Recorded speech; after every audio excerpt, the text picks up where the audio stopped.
the commandments, you know, they're Here's there a to protect what God gave us. here's a page you might find interesting. This is the Mr. Kesh's version of the complete list of commandments, because Moses failed to.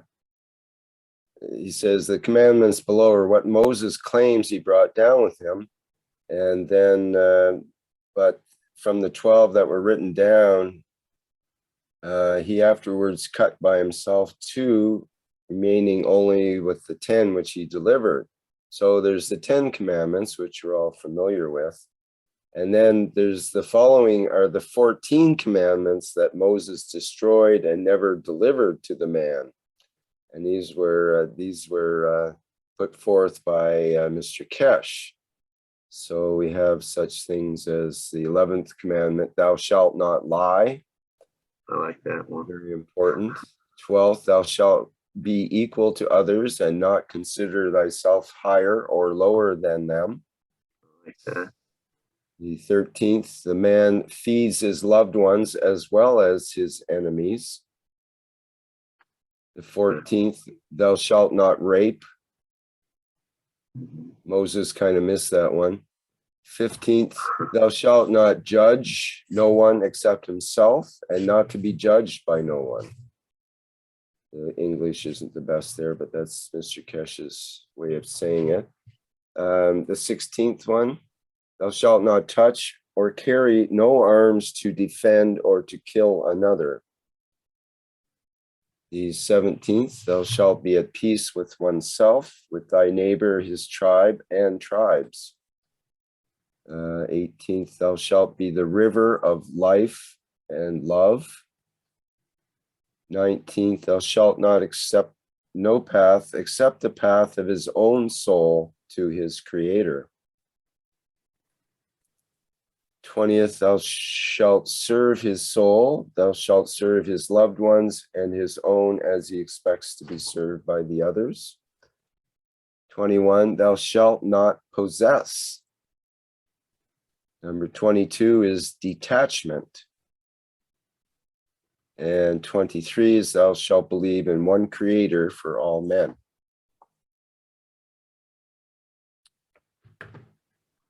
And the 15th, the 14th is man will be enlightened with the last commandment at the time he joins the universal community.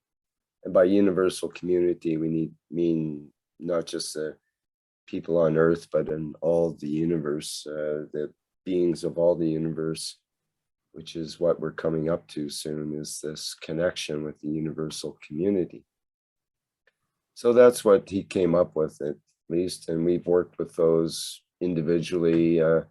We spent like a whole workshop on each of these titles and kind of investigated it, what was meant by Mr. Kesh when he pronounced these, and how do we work with them and practically in their lives and that kind of thing. So have any of you unlocked the final commandment?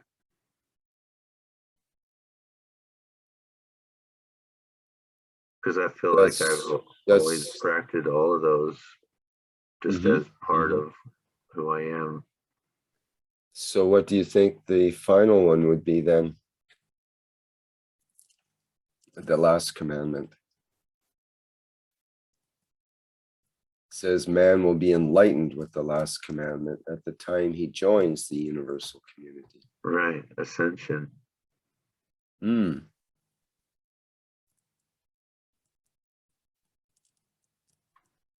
Maybe that you're your own Messiah or your own Savior in a way.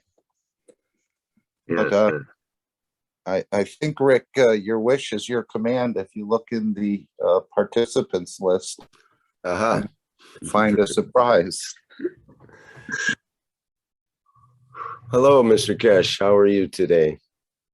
Thank you for gracing us with your presence here. We were just going through the commandments, and we have a new participant here today. John Howitz is here, and he's been of the Catholic faith, of Catholic persuasion, as you might say, and but he's had a number of spiritual experiences in the last months, and somehow found himself here in the Kesh Plasma Reactor Group, and we're just recounting how the heck he got here, and some of the experiences that he's had in his life that are making him question even his religion in some ways, even though that's been a great support for him for much of his life.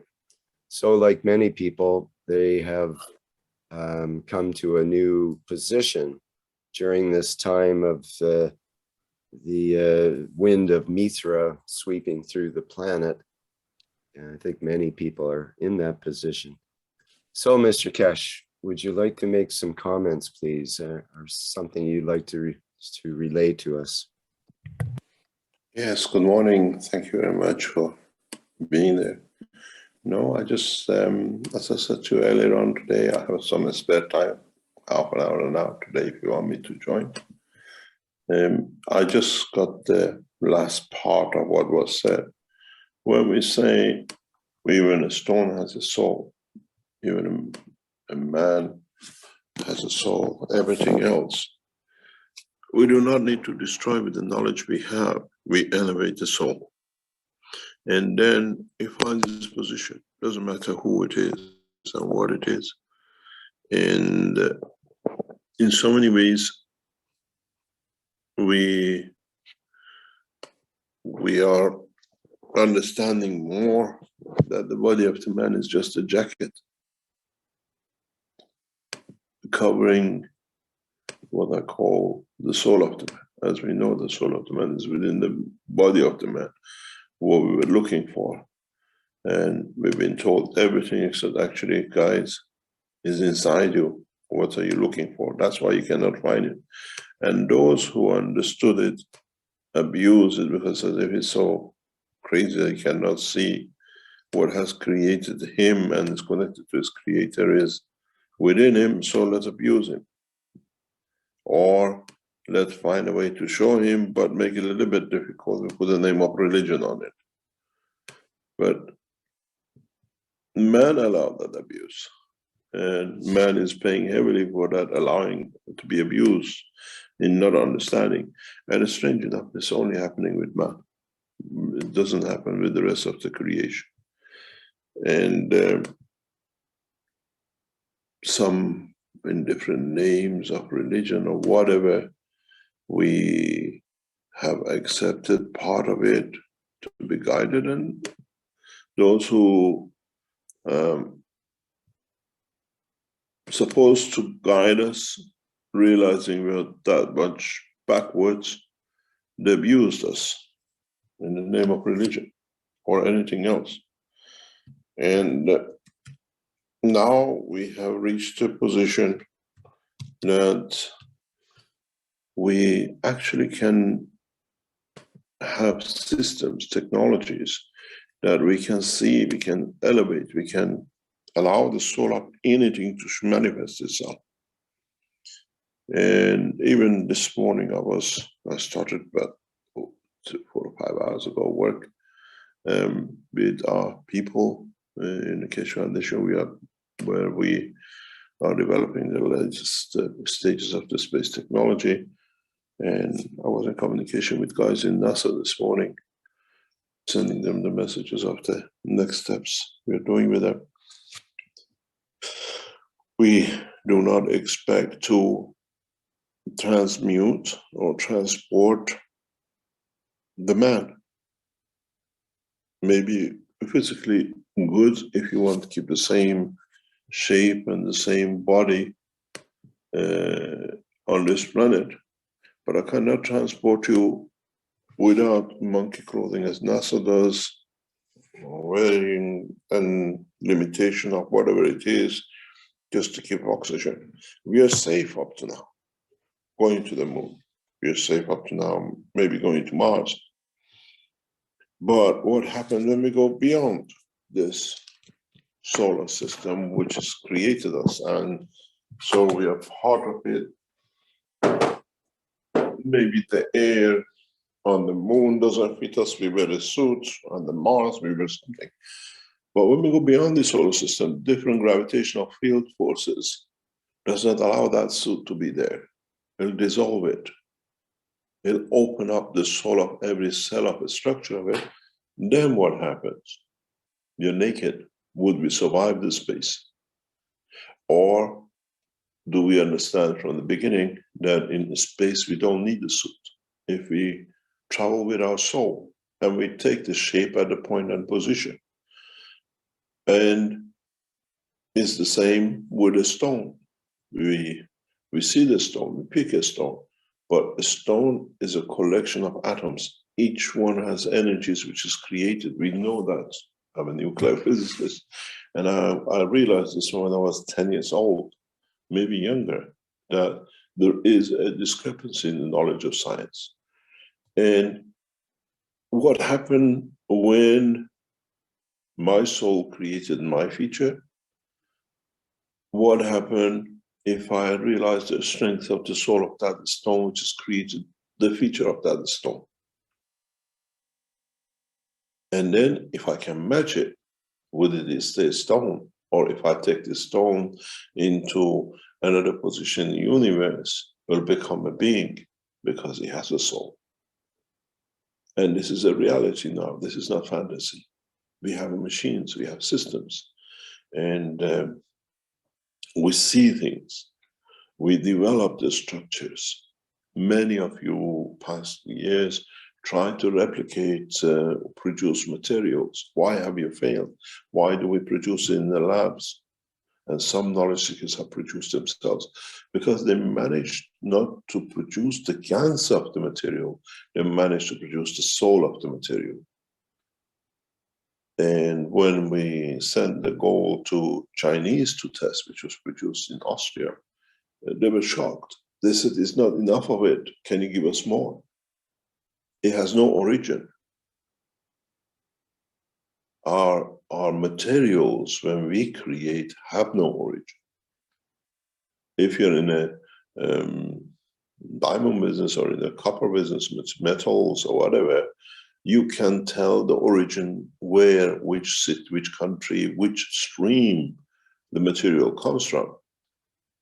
But when you touch the soul of it, when you find the center which controls it, would it have the same? Would a diamond will be a diamond on another galaxy? Or would it take a shape of life because it has a soul? And this planet is taking the shape of a solid. It will not be that in another planet. We know this. We take a sugar solid, we put it in the warm water, and it dissolves. In the space, it's the same sugar, but we don't create heat or water for it, but we create a magnetic field for it. What would manifest itself? What will be dissolved? What will come up? How will it show itself?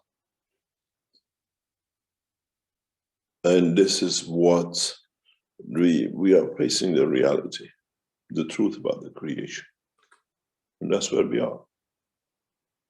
It's respecting what we have and what we do. And once we understand this, we don't need no religion, because we found the truth about the creation and the creator. And the religions are there to guide us there. And in that process, a lot of the name of religion people have used the name of the religion.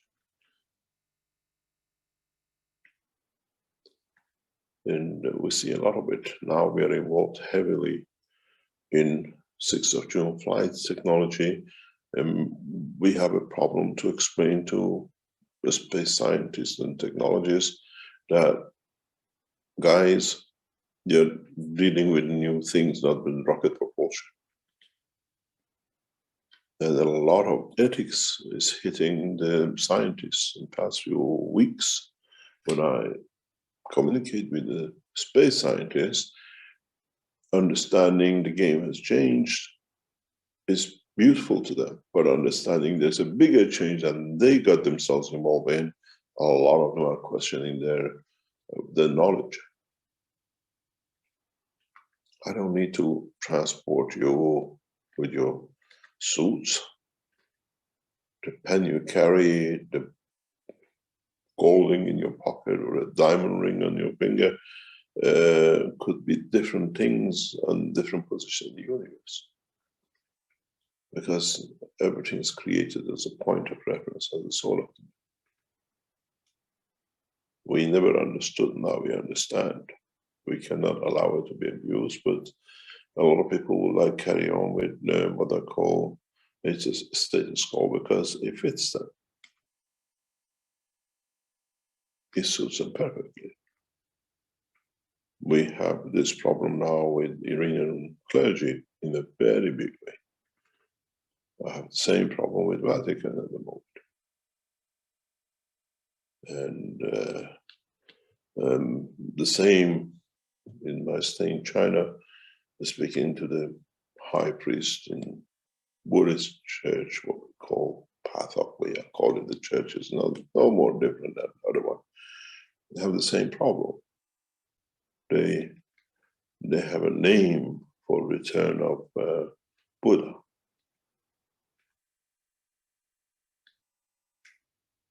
One of the reasons we get open arms, open everything in China is because the religious leaders and the other part, which is part of the Chinese culture, believes it's the time of the return back to understanding the next. But soul of the man is the creator of the man.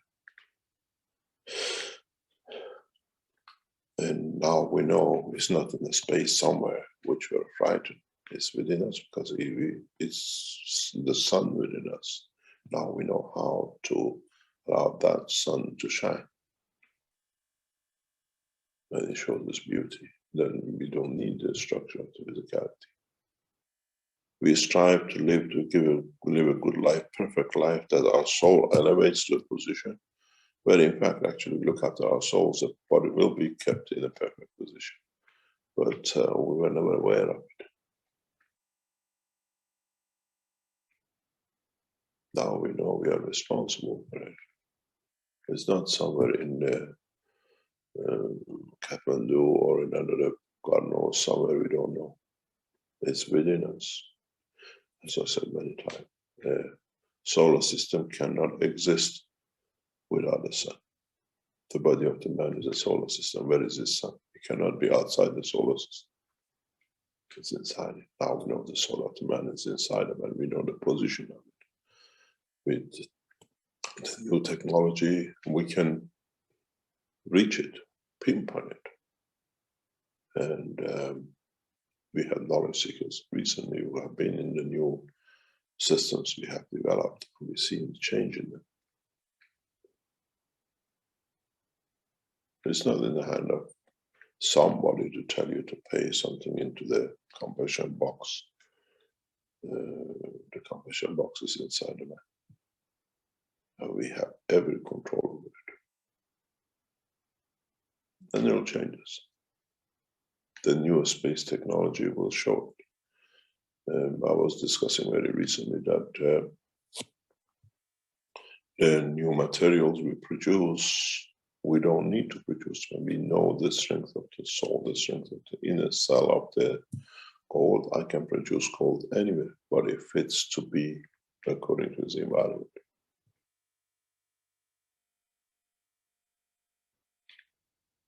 It's a wonderful time coming up. And in the next year or two, a lot of things we see no change.